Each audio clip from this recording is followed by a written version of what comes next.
So Sorry, I'm still not sure about that. once again, good evening. Welcome to the Warrenhall Lane Improvement Project community meeting. With this meeting, we're hoping to inform the community of the upcoming work that is planned in the community and what to expect. Next slide, please. My name is David Hayes. I am the Director of Watershed Management. A little bit about myself. I've been director now for just going on 2 years, but I've been part of the Watershed team now for just over 27 years, going on 28 years. And as a water professional, licensed water professional, I've spent a great deal of my time with DeKalb County on projects similar to this. So next slide, please. You're going to hear from a group of watershed professionals this evening. Mr. Williams, Ms. Marshall, Ms. Simpson, Mr. Kennedy, and our public outreach professional, Ms. Streeter. And again, what we're hoping to accomplish this evening is to allow you to fully understand the scope of work and the time period that this work is going to take place within your community. Next slide, please. This project is taking place within District 2 and Super District 6. It is because of the commissioners, with the support of the commissioners, that we are able to complete projects such as this. The commissioners have been extraordinarily supportive with the Department of Watershed Management to allow us to improve the infrastructure to continue the growth and development of DeKalb County. Are there any commissioners out in the audience tonight?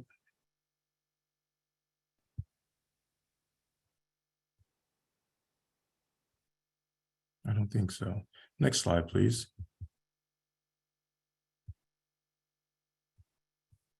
So a little bit about watershed management. Watershed management, we provide water and sewer service for all of DeKalb County. That's just over 780 residents within the county. We provide and treat up to 128 million gallons per day of drinking water. Currently, we're distributing just at around 69 to 70 million gallons of drinking water per day. And we're collecting and bringing back and treating we can treat about 56 million gallons of wastewater per day, but currently we're treating just over 34 million gallons of wastewater per day and sending that back to the communities in the local rivers and streams for future use downstream. This is all accomplished with over 5,000 miles of water pipe and sewer pipe. That's enough water pipe and sewer pipe to extend from California to Georgia and back. It's a huge amount of pipe that we are responsible for, and therefore we have a large infrastructure that's in need of maintenance or repair. Next slide, please. So what is the sewer system? What are we doing today? What you see here is a brief illustration of the sewer system, the sewer mains, and the sewer laterals. The sewer laterals are the pipes that connect your home and your business to the DeKalb County sewer system, the sewer mains. So why are we here? We have a great deal of this pipe that is in need of repair, replacement. A great deal of it is age, but we also have illicit connections. We have cracks and breaks that happen from material or product wear and tear, or just aged. After a long period of time, some of this pipe gets old. So what we're trying to do today is to repair or replace this aged or damaged infrastructure to remove any of the stormwater or unwanted waters from our system. Next slide, please. So by direction of the CEO, Michael Thurman, he's asked for Watershed to specifically take charge and be aggressive at upgrading, replacing, or repairing the sewer system. And again, why we're doing this, we want to reduce the amount of sewer overflows and increase the efficiency of the sewer transfer from the homes and businesses to the treatment facilities. And what that will yield is an upgraded sewer system for, again, future growth and development for DeKalb County. That allows us to improve our customer service, and it's a win-win for everyone. Next slide, please.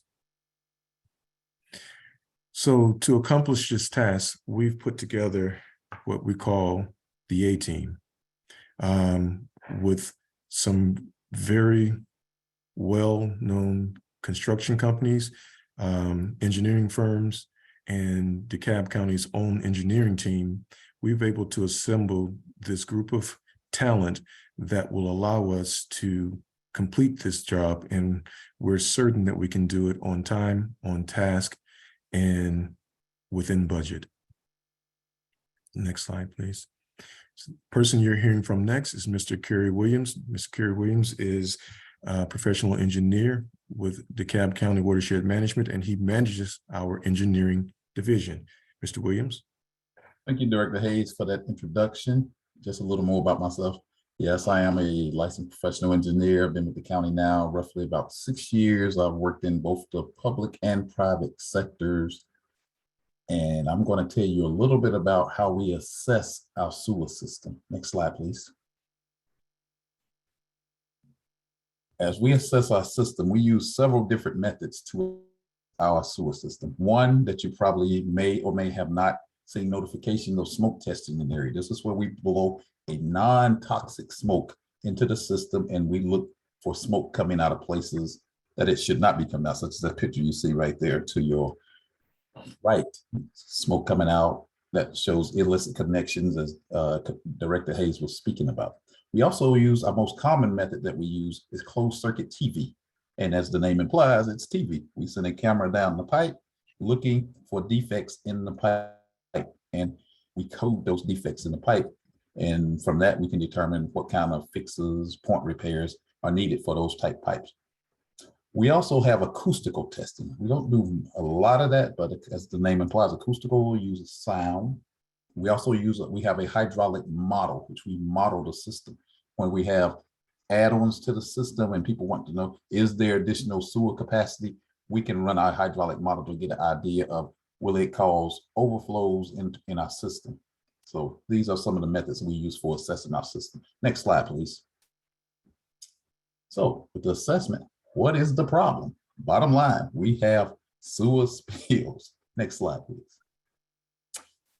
Some of these are on what we have called a priority fix list. These projects have been identified as areas where we have repeat spills, and so we have identified those, and we are going after fixing those.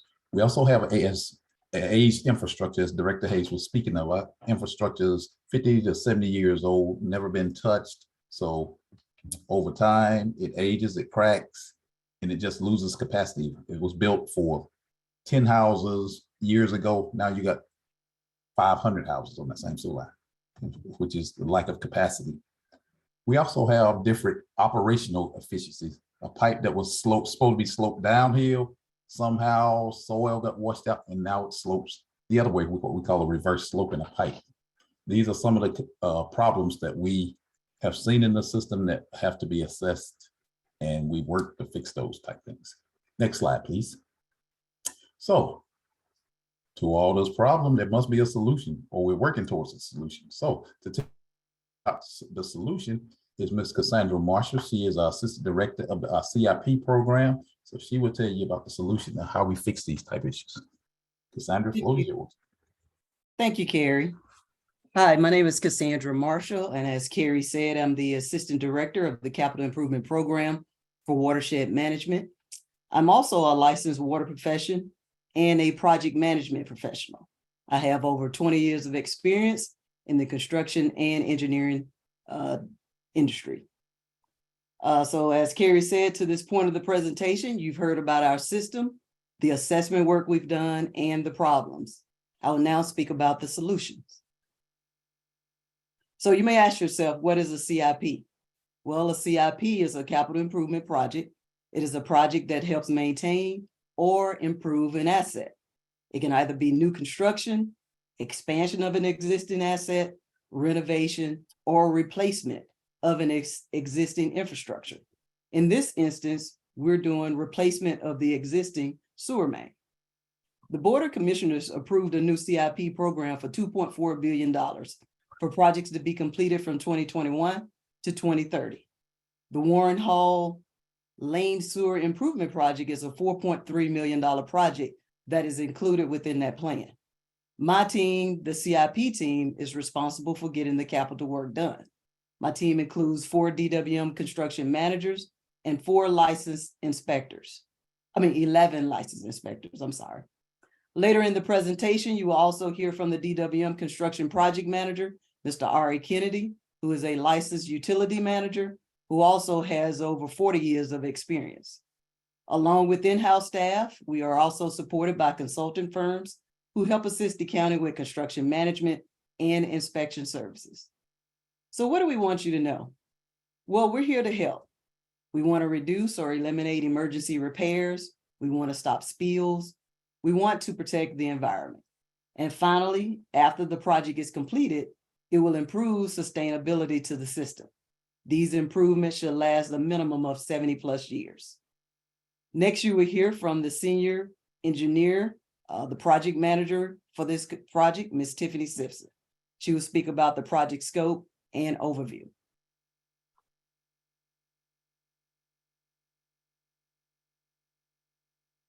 Good afternoon, everyone. Again, my name is Tiffany Simpson, and I am the project manager for this project. Some of you have probably spoken to me a few times. I appreciate your patience working with us on this project. Next slide. My role is to work closely with the consultant engineers and to make sure that I'm over the scope, schedule, and budget for this project. Just to kind of tell you from start to finish what we do during a project. First, we start out with surveying and assessment.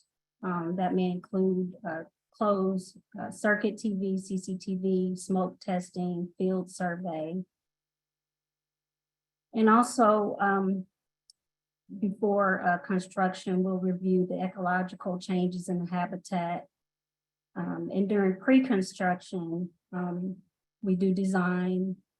We have a permitting process where we get a permit for what land we will be disturbing. We need a permit for that.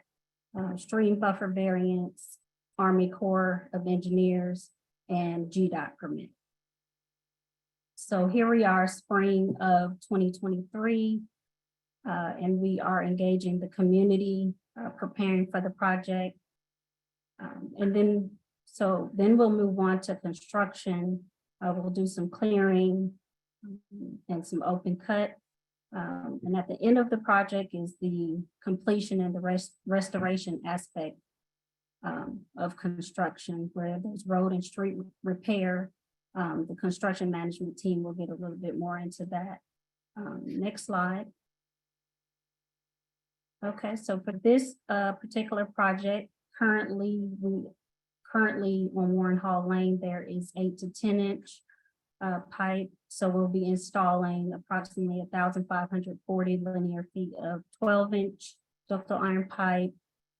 Also 1,060 linear feet of 16-inch ductile iron pipe. Also replacing 14 existing manholes with 18 new manholes.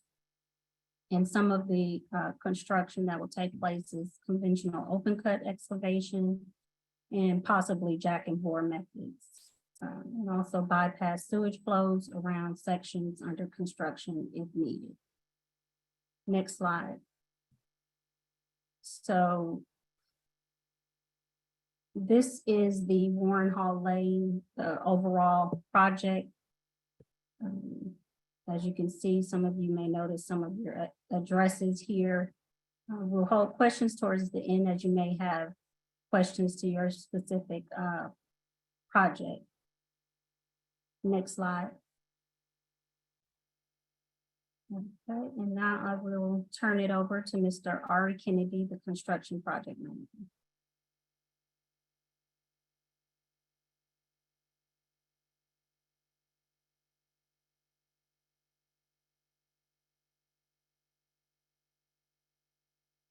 Ari, please unmute your mic, please.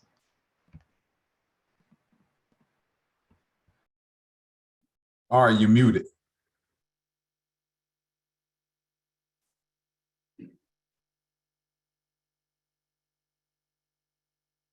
Hello, can you hear me now? Yes. Yes.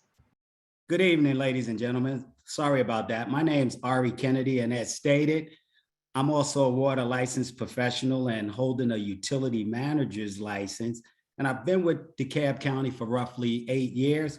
Prior to that, I've got 40 plus years on the private side. So I think I'm a resident expert on getting this pipe in the ground.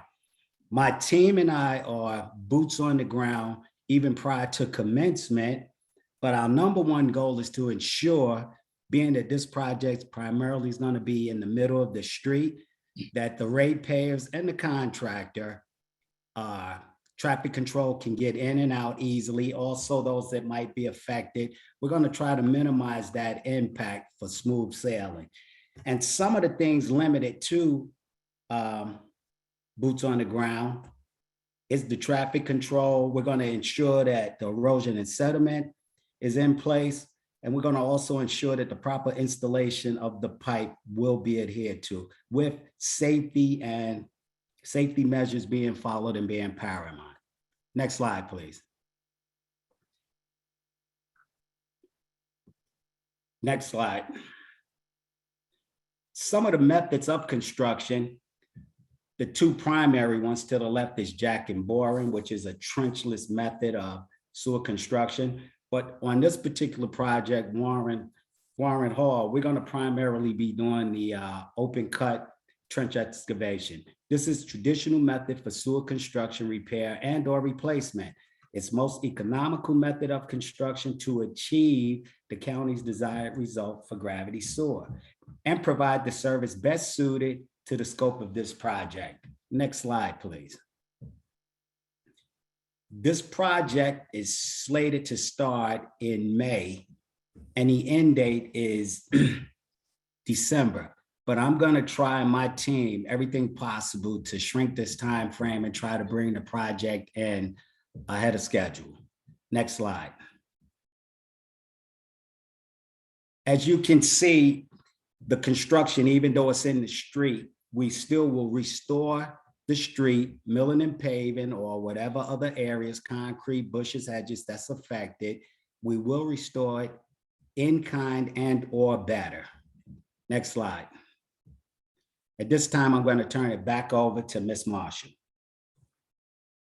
Thank you, Ari. I will now speak about the community concerns and what you will see while we're doing construction in your area. Next slide. Well, what comes with constructions is inconveniences in which the county want to try to minimize. You're going to see a lot of construction traffic, foot and vehicles, construction workers, surveyors, and county employees throughout your communities. You're going to see people parking alongside the streets in your neighborhood and sometime along the work zones. However, as a security measure, all vehicles on the site that are related to DeKalb County, the contractor must have a marked company logo vehicle or a generic sign that says they are a DeKalb County contractor. In addition, all of the county contractors and employees have identification badges issued by the county. There will be material and equipment deliveries by means of large tractor trailers. However, there will be crews and flaggers that will guide these large vehicles in and out of your community. There's going to be noise. The equipment has backup alarms. The alarms have to be loud enough for the people in the work zone to hear. This is a safety mechanism to keep everybody safe and causes no accidents. There will also be potentially silt on the street. And as an erosion control measure, the contractor will first install construction entrances and exits prior to starting any activities. This will reduce tracking of mud on the street, but not fully eliminate the issue. If silt is tracked on the street, the contractor will be responsible for keeping the streets clean and swept daily. Our work hours will vary based on the location of where the crews are working. However, our typical work hours are 7 a.m. to 7 p.m., sometimes weekends and holidays. However, in high impact residential areas, we will only work from 8 to 5. And lastly, there will be clear delineation of the work zone. This is usually shown by installing silt fence when we're off the easement. And when we're in the road, this is by cones or barrels. Next slide. So the sign on the bottom left of the screen is a sign we require our contractors to install prior to starting work in the area. These signs are to be placed in the view of the line of traffic on every street impacted at a minimum of 72 hours prior to construction. That way you know who is working in your area, the contractor name, in case you want to call the county with any questions or concern. And on the bottom right is an example of the generic county contractor sign that is placed on unmarked company vehicles. Other vehicles will have to have company logos. Next, you will hear from Ms. Angelita Streeter about public communications. Thank you, Ms. Marshall. Good evening. My name is Angelita Streeter, and I am a CIP Public Outreach Specialist. This evening, I'll review the methods DWM will use to communicate about the project. But before doing so, I want to briefly recap the communications we've sent this far. So we've sent a news release and a next door post, which were deployed a few weeks ago. And you also have received a note, or should have received a notification letter describing the details of the project, informing you of tonight's meeting. Moving forward, a 48 to 72 hour notice will be given before construction begins. Each homeowner will receive a door hanger like the one shown here that lists the hours of work and what to expect during construction. We will also use the Gov Delivery e-blast notification service to communicate. If you have not done so already, please take a moment to provide your email address in the chat so we can capture that information for future use. Next slide, please. These are the touch points we will use to communicate. First, we have the project hotline, which includes a 1-800 phone number and email address. We also have a web page for the project, which will have tonight's presentation posted there, as well as other project information. We will use our Twitter and Facebook social media platforms to share updates, as well as news releases and the county's weekly newsletter entitled The Relay to share information as needed.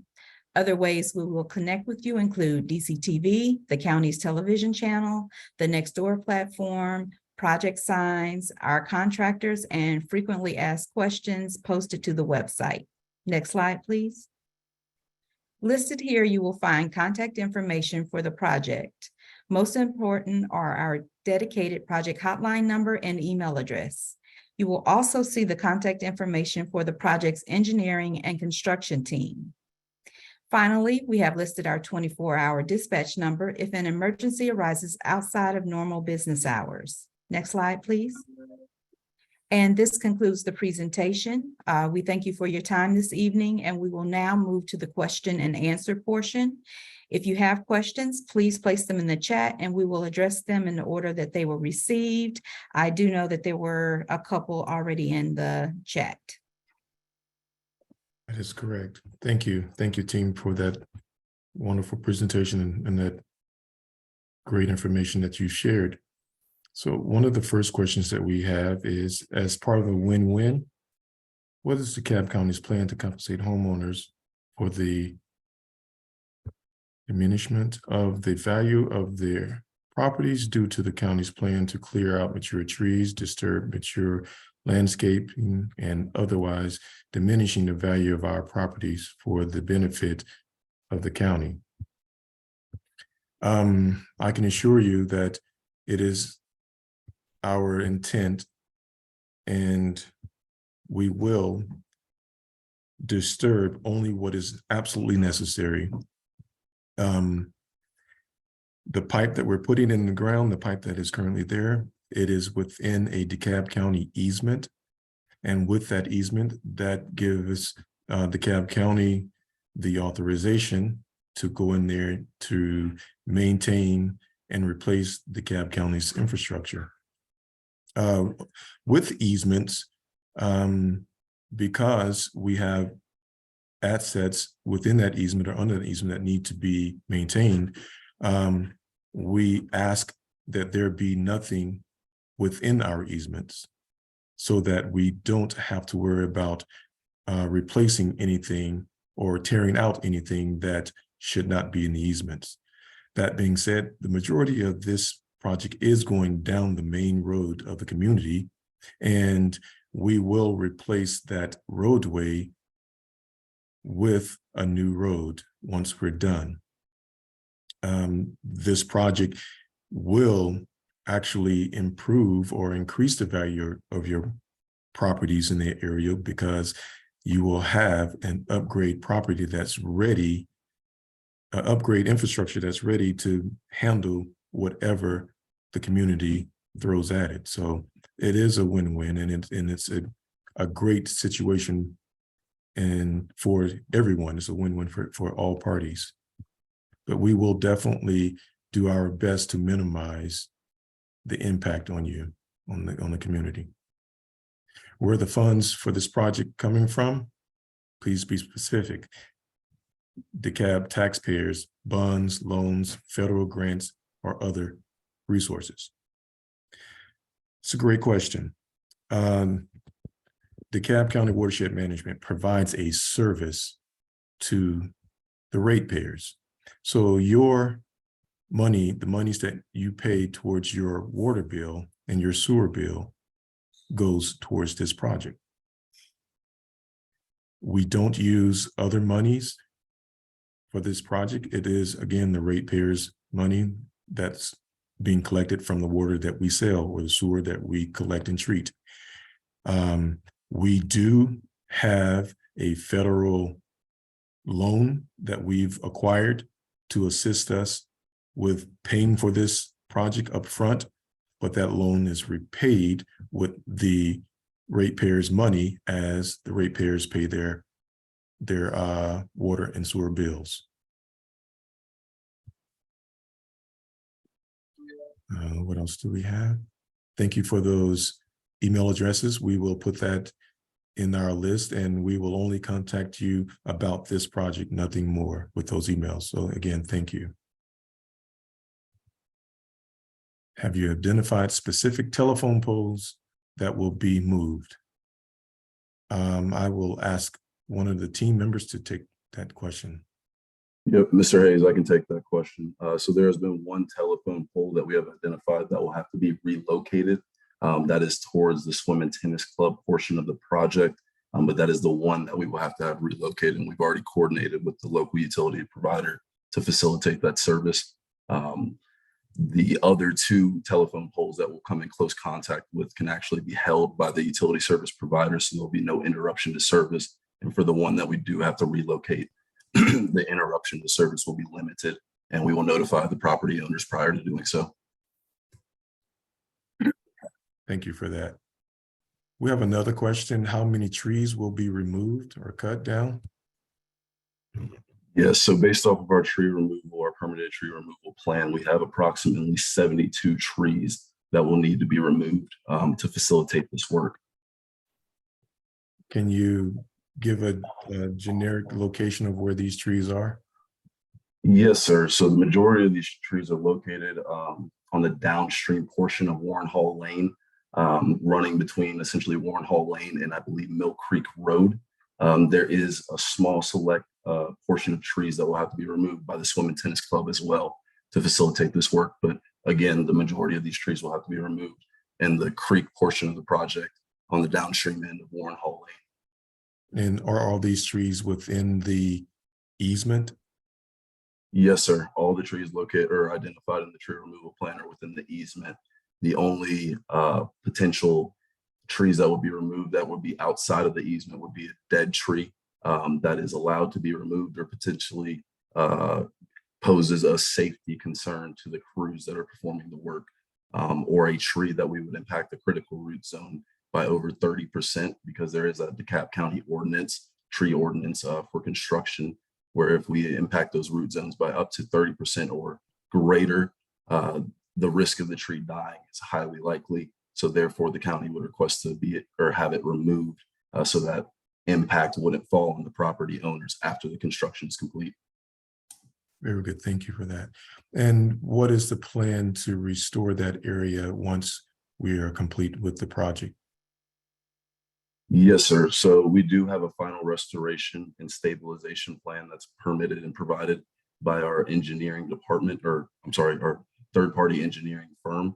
The majority of this will consist of sodding and seeding the LOD to bring vegetation back up within that area and prevent any sheet flows or erosion within that zone.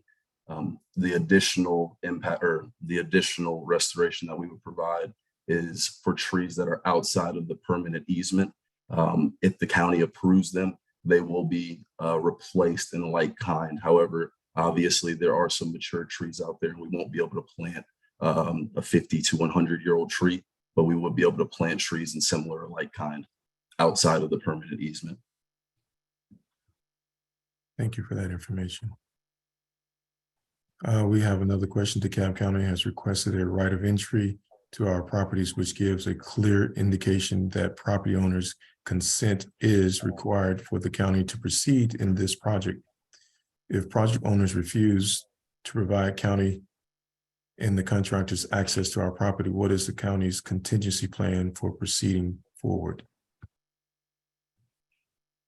I will allow a team member to answer that question, please. So as Garney, the contractor, I can only speak to the ROE processes. That's what's been requested of us by the county. That is requested for any private property that we have to cross through in order to reach an agreement with that property owner on mutually agreeable terms. If that is not agreed upon, then the county does ultimately have the right to go to a legal condemnation process due to the fact that they do have a permanent easement and the right to maintain their pipeline. But I'll let a county member speak in more detail to that statement. Hi, this is Rashida, and thank you, Mr. Anderson, for your question. To clarify, DeKalb County typically asks for an ROE as a courtesy to the homeowner.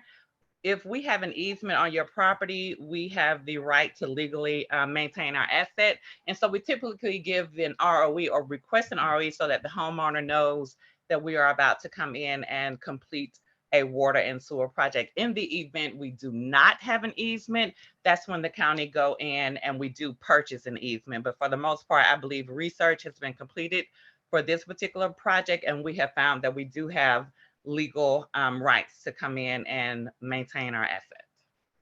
So I hope that answers your question. The second question, speak to the houses, properties you expect to damage or impact. What may be impact? Landscaping, yard work, driveways, etc. Yeah, so I can definitely speak to that comment. Due to the type of construction work that we were facilitating, there will obviously be impacts within the LOD in order to facilitate that work.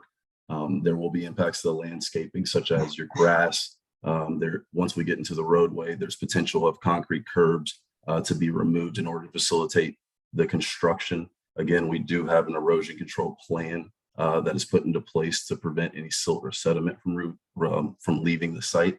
And as far as continuing on to the impact, some driveways will be affected based off of the location of the LOD.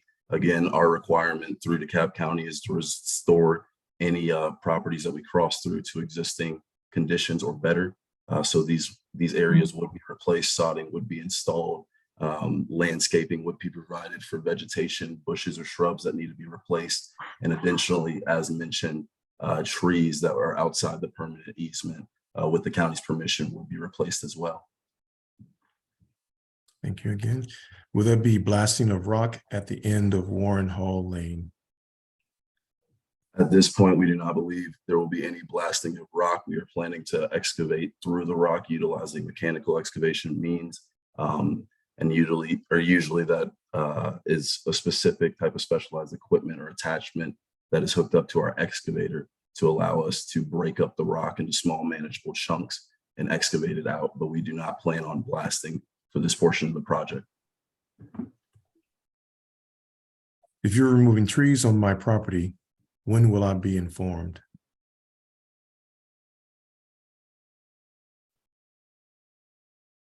So in regards to the notice of tree removal within your property, we will have a clearing subcontractor that will mobilize the site. Prior to doing that work, we would provide a notice to the property or the residents or property owners that are impacted by this work and give them essentially a 2-week or potentially a month notice if needed prior to mobilization. But that would be the main means of notification. And as we're progressing through the project, obviously you will be seeing the equipment moving along the easement, and we will be talking to the property owners as we progress with the project to make sure that everybody is properly notified and on the same page.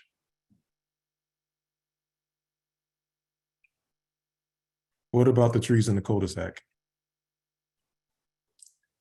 Yes, so there are two, I will admit, very beautiful trees in both cul-de-sacs. Again, speaking to the county's tree ordinance, if our excavation zone impacts those trees by up to 30% of their critical root zone, we are required to remove those trees. Unfortunately, I believe both of the trees within the cul-de-sacs would have to be removed due to this requirement.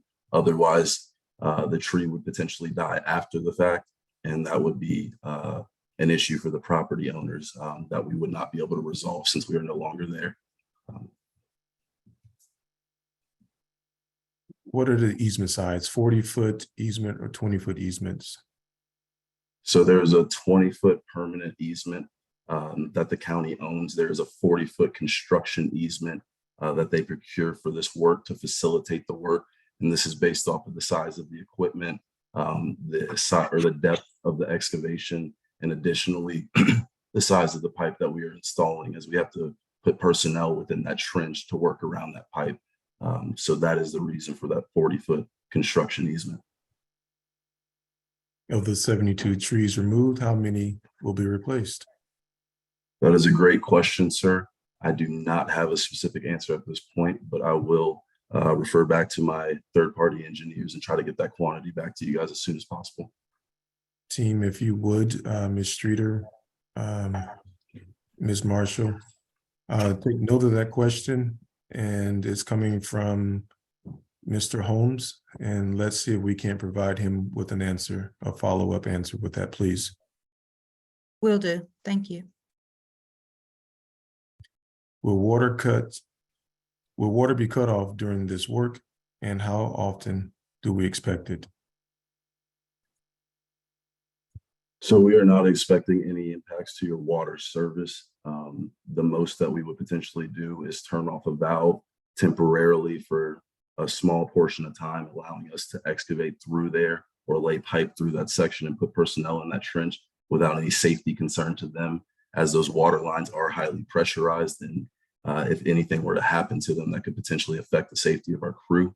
So there is a potential cause for a suspension of the water service for a short period of time as we lay through there, but we are not expecting any long-term impacts to your water service. And we would notify the property owners of that projected impact prior to turning off any service. And we're expected to notify them how far in advance? I would say it's a minimum of 24 to 48 hours in advance, but we will likely be speaking to them in advance as we progress through the project. Again, this is a small portion of work, so we'll be seeing a lot of these residents on a day in and day out basis. And as we're progressing through the project, I'm sure these conversations will come up, and we will notify those property owners as we move forward. What is your plan for erosion control after the trees are removed?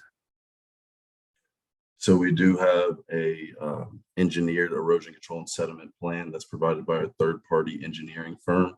Generally, this consists of silt fencing and other erosion control BMPs to contain the silt and sediment within the work area and not allow sediment to leave the project site or into the creeks.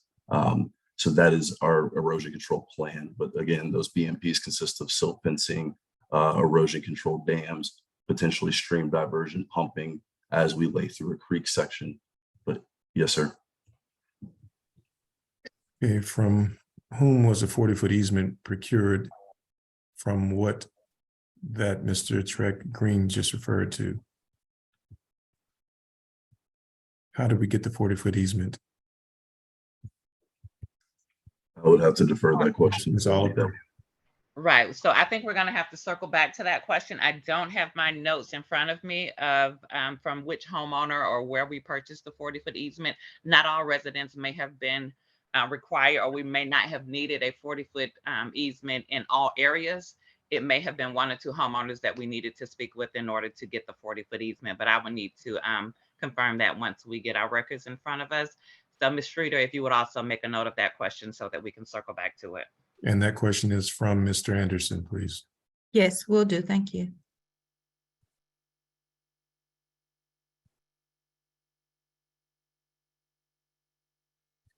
Are there any additional questions? I hope we were able to give you answers to all of your questions. And Mr. Hayes, I believe we're missing 2, or we didn't get a chance to go over 2. okay, here's one. You missed some questions. I believe the next one was that easement is 20 foot, correct? Why do you need 40 foot? The extra 20 foot results in significant environmental property and et cetera damage. Every foot minimizes impact. And I can definitely speak to that answer. The 40-foot easement, or sorry, the 40-foot construction easement is required for us to facilitate this work. Generally, our tractors range anywhere from 8 to 12 foot in width, along with other equipment that we need to facilitate this work. Again, the depths on this project range anywhere from 8 to 16 foot in depth, which requires a little bit more width and a lot more working area on the surface in order to facilitate this work. So that's truly the reason for the 40-foot easement. And generally speaking, as a contractor, we generally prefer a lot larger of an easement. This is really about the tightest that we can go to facilitate this work based off the depths and the size of pipe that we were working with.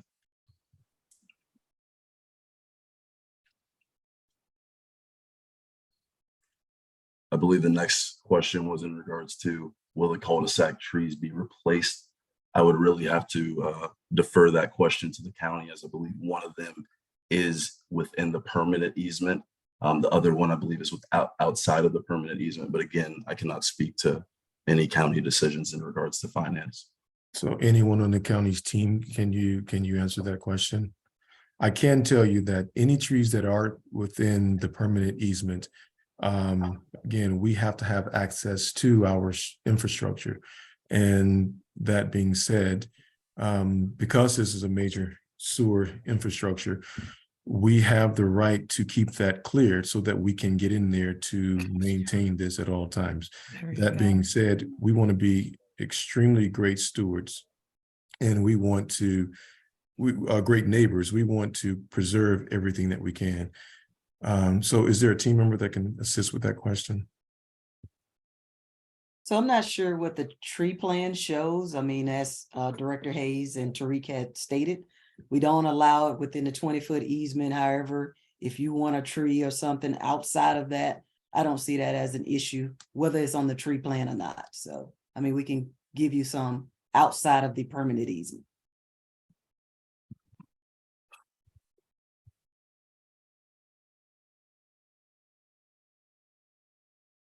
Let's see if I missed any other questions. I think one of the What do you questions, mean purchase 40-foot easement? Do you compensate homeowners that you have a 40-foot easement, a 40-foot on their property? That is true. If we do, so all easements are acquired through purchase from the parcel owner. And while we have permanent easement for our infrastructure, oftentimes when this infrastructure is very deep, you're talking about as much as 15, 18 foot in the earth. And so we can't just cut a slot straight down and jump in, drop a pipe and be done, that would endanger lives of the construction workers. So we have to feather out just a bit to ensure the safety of the construction workers and to get this pipe in there and positioned and angled or sloped properly so that there are no issues. So when we have to have access outside of that easement, we then need to go to the property owners and request additional easement, what we call construction easement, that allows us to get in there, that deep section with the equipment that's needed to get in there to provide the, to do the necessary work. Again, construction easements, they're temporary.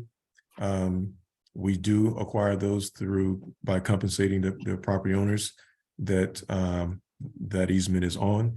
But after the project, that construction easement, it is time sensitive. It is marked with a window and it reverts back to the property owner.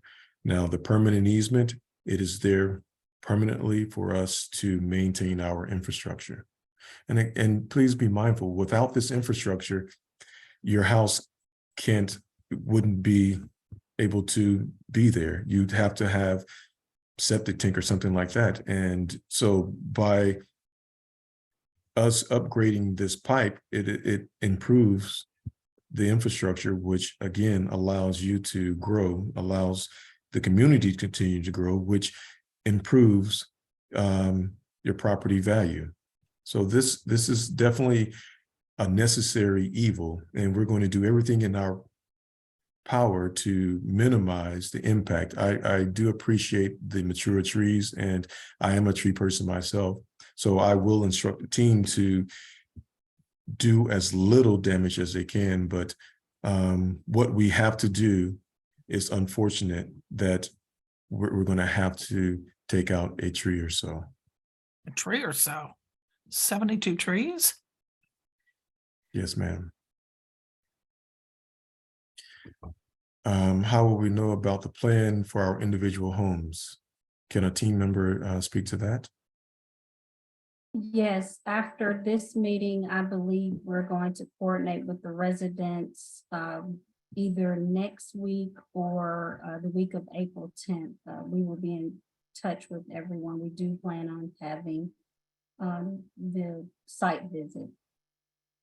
And we can go over everyone's property then if they have specific questions. Will the creek ever be blocked, or will it always flow? We're in the floodplain, and the removal of 72 trees scares me if we have a very wet spring. Can a team member speak to that?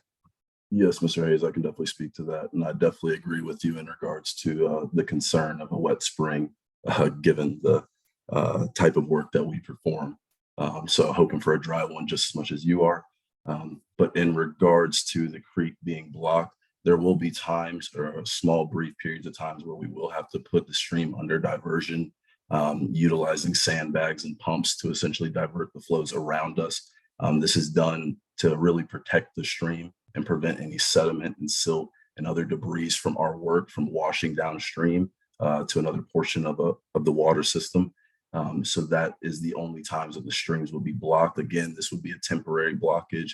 It's generally in our best interest to time this during the driest period so that we can do it utilizing the least amount of pumping equipment and the least amount of risk to potentially flooding out our trench and our materials and equipment.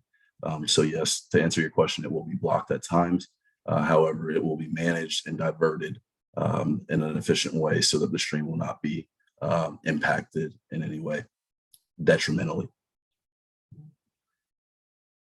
Jeez, thank you for your team and this meeting and the discussion. It's important that these issues are discussed, and up to this point, there has been a general lack of communication and disclosure. I can only speak for myself. I'm sorry.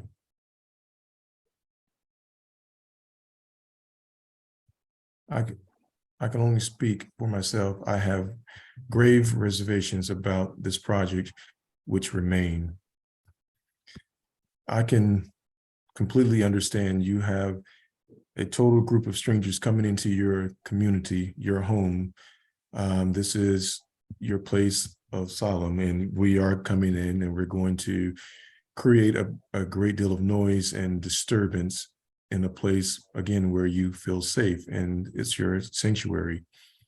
But it is not our intent. And this team has been put together to minimize any impact. And I strongly encourage you to utilize this team, the information that they've given you, the phone numbers, contact information. Please use those to communicate any concerns, anything that goes wrong or you feel that's going wrong, or anything that you feel that needs to be addressed. And my team is extraordinarily responsive. We will definitely make sure that we answer your question or address your concern. Again, we may not be able to save every tree, especially, there may be a tree that you are extraordinarily fond of that may be in the middle of the construction site. My apologies for taking out such, extraordinary, beautiful species there, but it's unfortunate that we have to remove some of these precious trees in order to complete this mission, this task. And again, without this project, this portion of the county won't be able to continue to function. Without this project, we will continue to have spills that will do more negative impact to the environment, to a larger group of people than just removing the trees. I can tell you this, the county, DeKalb County is one of the most green counties in the metropolitan area. And Georgia is a very green state, one of the most green states within the southeast of this country. And the leaders of this county, the Board of Commissioners and the Chief Executive Officer, they pride themselves on being a green county. They pride themselves on the beauty of the trees. And we know that that brings in value and that brings people to the metro Atlanta area. So it is definitely their policy and their mindset to take down, to destroy as little as possible. I can guarantee you, if we do something that is not necessary, that's extremely necessary, we will hear about it. I will hear about it. I may not have a job if we do something that is not within scope and not within the policy that we've been governed by. So I hear your concerns and I sympathize with your concerns, but just know that my team, they have been instructed to minimize the damage to your community and to leave your community as whole as we can, and to replace and in kind or better anything that we destroy. And you have my word that this is going to happen. And if it does not happen, please communicate that to me, and I will definitely be very responsive to your concerns and your communication. How is compensation determined, or is that done offline? I'll give you a general. Would you I like want to answer take this, Director Hayes. that? Okay. First of all, in areas where we have an existing pipe and we're replacing it in the existing trench, and we already have an existing permanent easement, most of the time, the deed give us the right to come in to maintain our sewer. We don't necessarily go through the formal acquisition process of procuring a temporary easement. We like to negotiate those internally with DWM and the property owner, whether that means we give you more sod, we do some restoration, driveways, something that we've worked out, the county and the property owners together, to cure you of any issues and inconveniences. Now, if we come in and we put in a new pipe installation, that's totally outside of the existing permanent easement. Those are done totally separate. We have an engineering firm that put together what we call a plat and a legal description, which describe the area of where we're trying to install the pipe. And it gives the square footage of the area we're requiring in order to install the pipe. We hire an outside third-party firm that actually does appraisals, and they come back with a value of what that easement is. And there's offers made. I think on this project, though, the fact that it's in the existing trench, a lot of this was done with what we call an ROE and pretty much negotiations with the property owners, whether that's the HOA, where we're going through the tennis court, paying for tennis court, if we damage the tennis court, any of those things, we've kind of just been handling those internally and not necessarily through a third party. Are you aware the streams have overflowed in the past and we all end up with water in and under our homes? Can the team speak to that? So I can speak to that. We are aware of the existing conditions of that stream. We've actually done quite an extensive bit of research in regards to the fluctuation of the stream due to rain events. So we completely share your concern with the volatility of that stream. However, we have put together quite an extensive plan to get through this portion of work without impacting that stream or the surrounding community in a detrimental manner. Okay. In times of severe storms, flooding has occurred at the pool and the pool inn on Warrenhall Lane. With the removal or replacement, with the removal of the trees behind the tennis court, which provide natural erosion control and water control, how do we plan to restore the natural area to prevent future flooding? That's a great question. Who in the team wants to take that for me? So I can speak to that as well. Again, we did get an erosion control and erosion and sedimentation control plan put together by our third-party engineering firm that takes all of these concerns and factors into account. Based on this, they have proposed a certain vegetation and final restoration plan that will provide that area with enough erosion control and natural vegetation to prevent any future flooding. Why does the replacement only go to the end of Warrenhall and not beyond? Or a pipe beyond the end of Warrenhall being replaced? So specifically, the swim tennis property. These pipes are as old as the ones running down the Warrenhall. Mr. Williams, can you speak to that, or Ms. Simpson? Director, I can speak to that. A model was performed for the whole area in Warrenhall Lane, and these pipes were found to be sufficient and have sufficient capacity. These pipes tie into the 8-inch pipe that is running down Warrenhall. And because these pipes tie in, the pipe in Warrenhall does not have sufficient capacity. So these pipes have been modeled and the capacity is adequate, and the pipes do not need to be replaced at this time. Thank you for that answer. Who supervises the project and the mini, I'm sorry. Who supervises the project and the many construction subs will be there? How many construction subs will be there?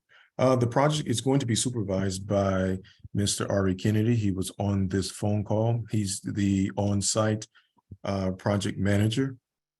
And can we have someone speak to how many subs we anticipate being there daily? How many contractors or bodies? So I can speak to the amount of subcontractors and contractors there daily. I can't speak to the exact number of bodies we will have, just as the crews might fluctuate depending on which subcontractor we decide to execute a subcontract with. But at a maximum, we would have, I'd say, 3 to 4 crews on site at one time. And really that would be in the mobilization portion of the project when we are completing our clearing scope of work, and also at the same time installing our erosion control and sediment control BMPs in order to prevent any impact to the surrounding community. While we're doing that, we would also be mobilizing our Garney crews to the site to begin the pipe installation work. So I would say that's about the highest volume of crews on site at one time. Okay. So this is a follow-up question to the stream overflowing. They want to know, does that mean that is there anything along the creek bed to prevent flooding?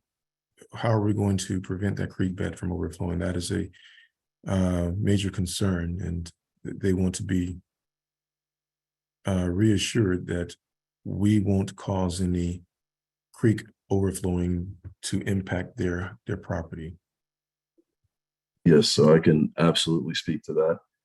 Again, the erosion control and sedimentation plan that we put together with our third-party engineering firm does take all these items into account and restoring that area back to the existing or better condition in order to facilitate the erosion control needs of the future.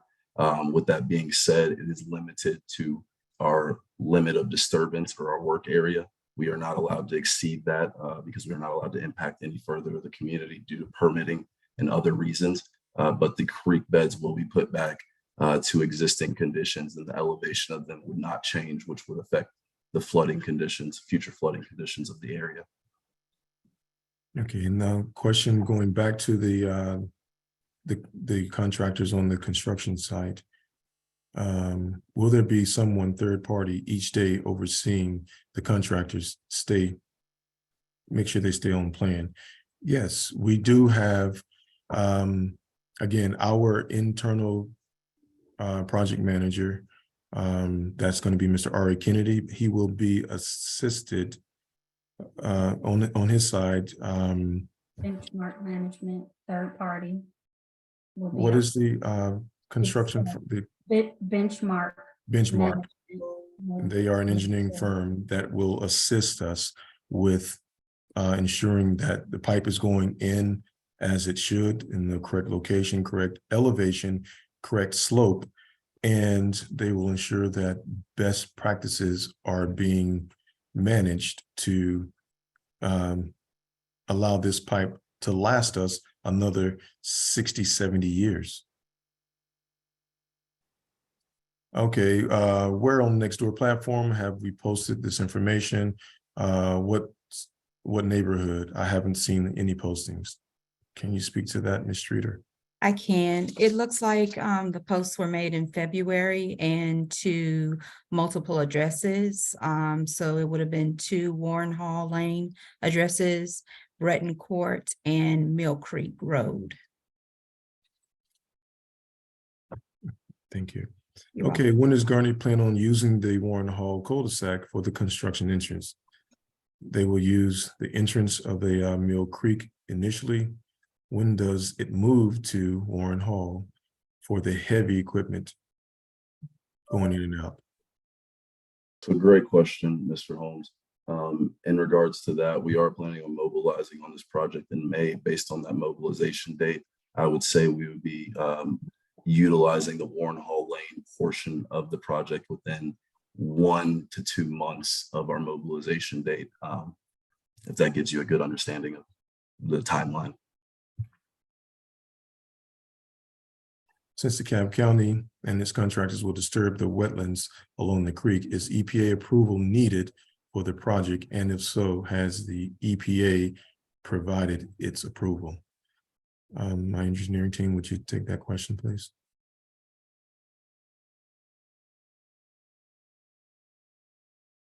Yes, we do have a stream buffer variance for this project, and we do have EPA's approval.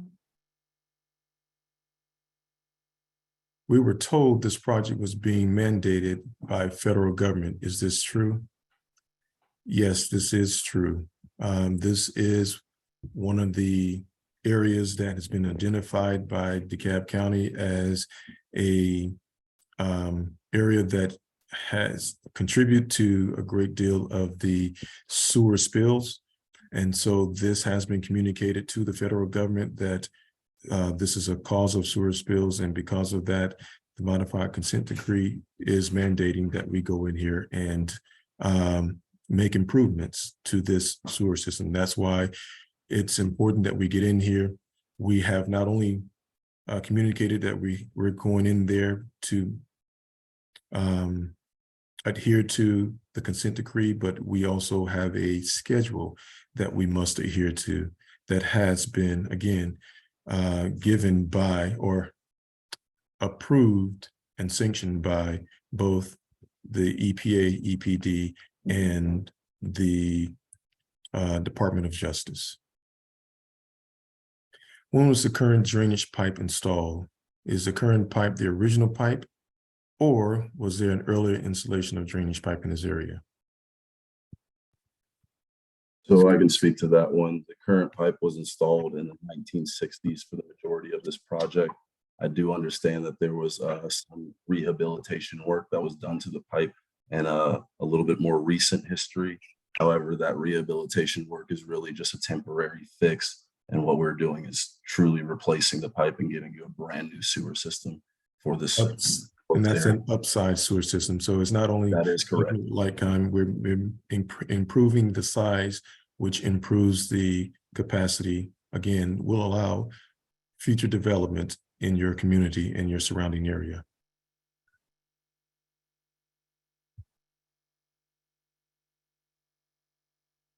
Where can we find the EPA variance?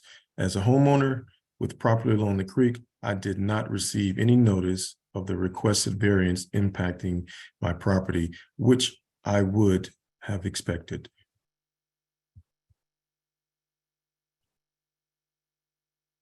Can a team member address that question, please?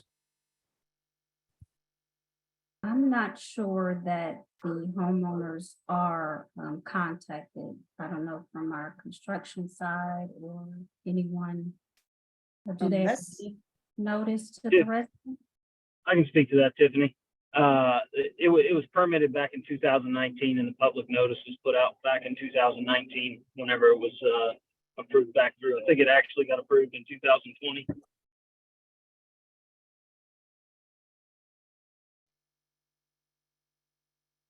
So the question was, where can they find the variance?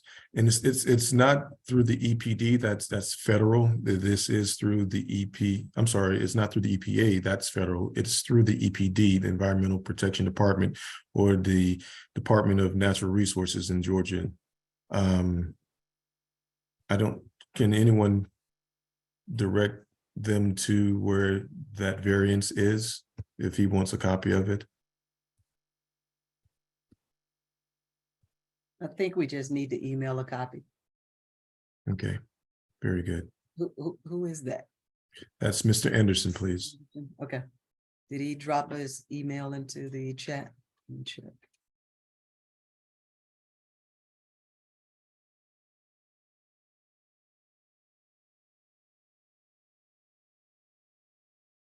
There you go.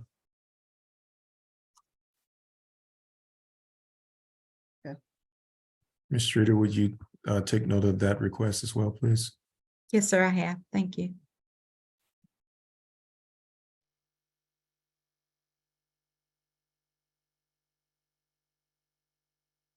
Again, I appreciate everyone's questions. I truly understand the concerns, and this has been what I feel a very productive meeting.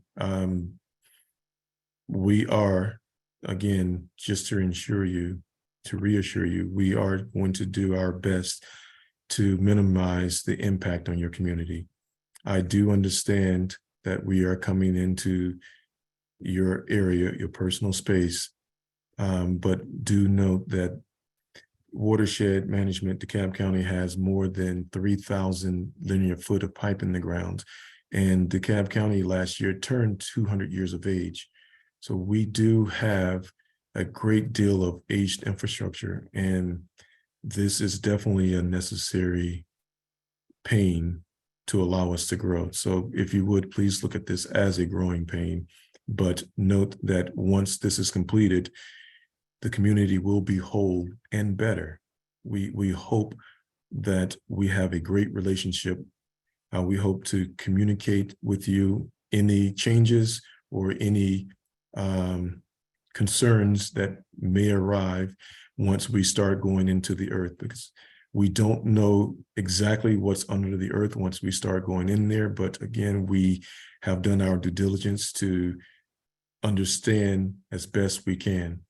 You have an extraordinary experienced team that we've put together to complete this project. And I'm very confident that this team will take care of your community and restore your community to a very pristine shape. We have one last question here. I've searched next door and do not see any notifications concerning Warrenhall Lane. Ms. Streeter, would you please just send Betsy a link to that next door? Yes, sir, I can. Is her email address in the chat? It is, okay. Yes, I can do that. Thank you. I appreciate you. Thank you again. No problem. And again, community, I really do appreciate your attentiveness. I appreciate your time this evening. And it is my sincere intent to make sure that we do what we said this evening that we're going to do. How do we get a copy of this recording? It will be on the website. And at the website was given to you in the beginning of this meeting. And if someone would type that website address in the chat so that they can see it once more, I would appreciate it. Okay, and it'll likely take a couple of days to get up there because we have to send it through IT. Okay. JC Shorters would like the link to, I guess that's next door as well.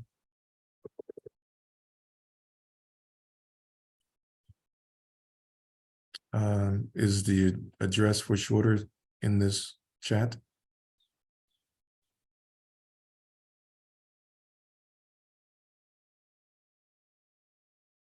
It is? Very good.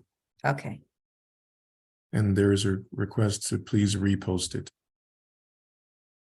okay, we can get with our communications department and have them repost it. Thank you. Thank you.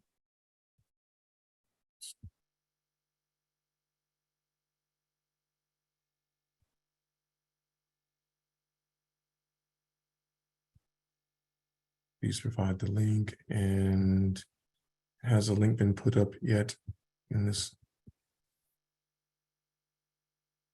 And they will, Sorry, I was trying to capture the the people who requested it.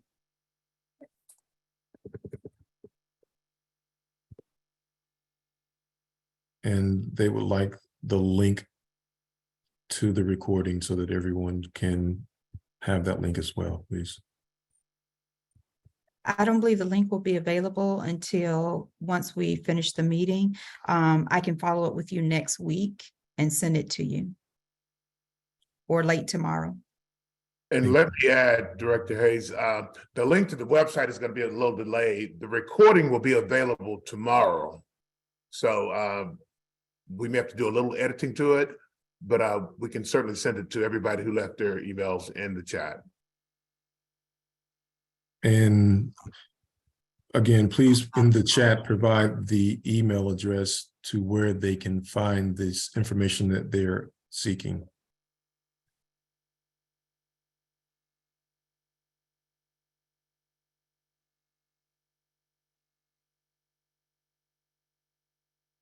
Mr. Holmes is asking for the links to be emailed to him and he could share it with everyone in the, share the recording with everyone in the chat. Okay, I can do that, Mr. Holmes.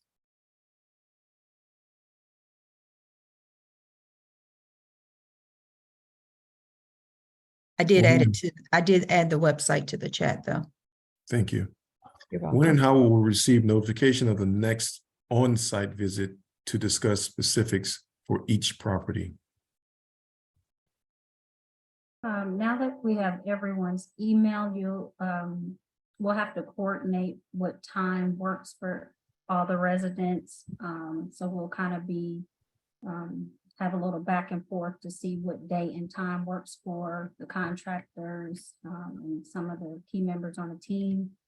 And we can just decide on a day and time. So we will be in touch. Today is Thursday. So we'll start coordinating Friday, Monday, or maybe the latter part of the week site visit.